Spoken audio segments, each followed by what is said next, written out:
Hello, I'm here. I'm here to talk about the history of geopolitics. Me and an old college colleague, we've in the past spoken about what I'm about to share, you know.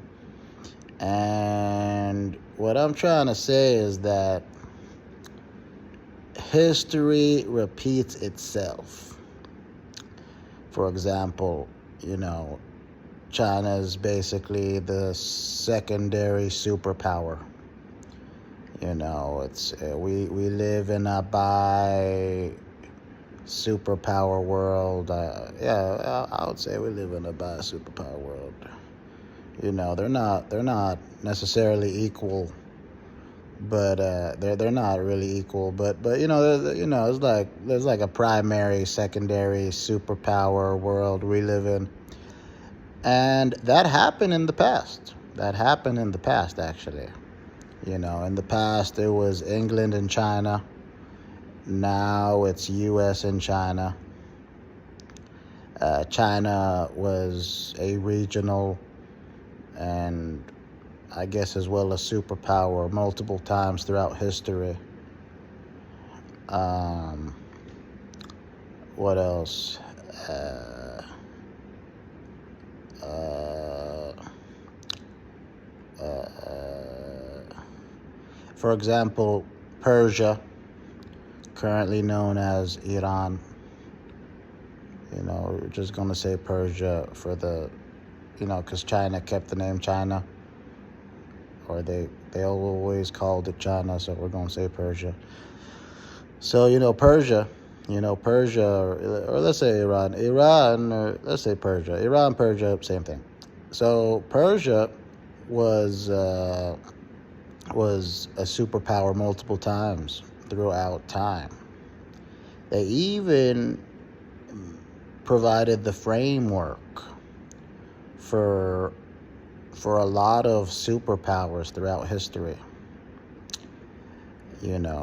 Caliphates, USA, England, other European countries and whatnot, other civilizations, I'm guessing. So, right now, even through strong constraints, Iran is, very impressive, very regionally powered through constraint. But a very power. Imagine if they had less constraints, and and then they would pretty much probably become a superpower. And Persia was a superpower multiple times throughout history. What else? You know,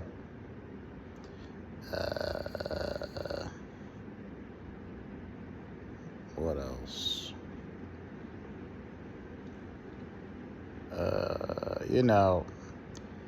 U.S. is sort of like Rome. If you go to D.C., you'll sort of feel like you're in a 21st century Rome, or maybe a 22nd century, 21st, 22nd century Rome.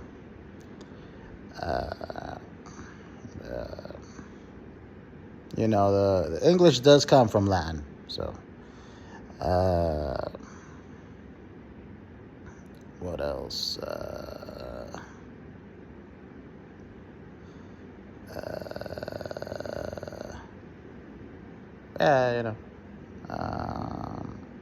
Other Latin influenced nations were superpowers.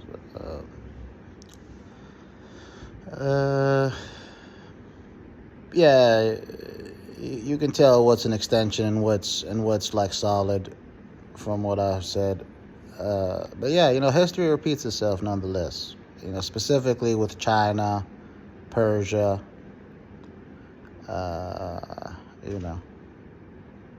stuff like that. I would say that the U.S. is the most unique, because they're not Italy. If Italy was a superpower or regional power, I would be like, yeah. So Rome is not really a thing anymore. Yeah. So Rome, Greece. Yeah. So Rome and Greece is not currently committing the poetry of history. Yeah, Rome and Greece. Yeah, like so China and Persia. They're repeating history, but Italy and Greece, no. Italy and Greece, they're not doing that. Um, you know, even though Washington D.C. has like Roman architecture, you know, but even the caliphates had Greek architecture, but yeah. So basically, China and Persia, they're repeating history, whereas Greece and Italy isn't. Uh, Northern Africa as well. Northern Africa is not repeating history. Uh, of course, they wouldn't really, but there's logic behind Northern Africa. Uh, I guess also, yeah. Yeah. The U.S. does. It's as if the poetry for Rome and Greece was transferred westwards. The Latin legacy was pushed leftwards, because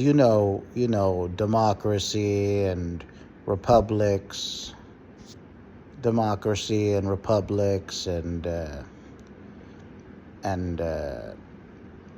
architectural culture just a tad sort of went west, and they sort of brought back the modern form of Rome.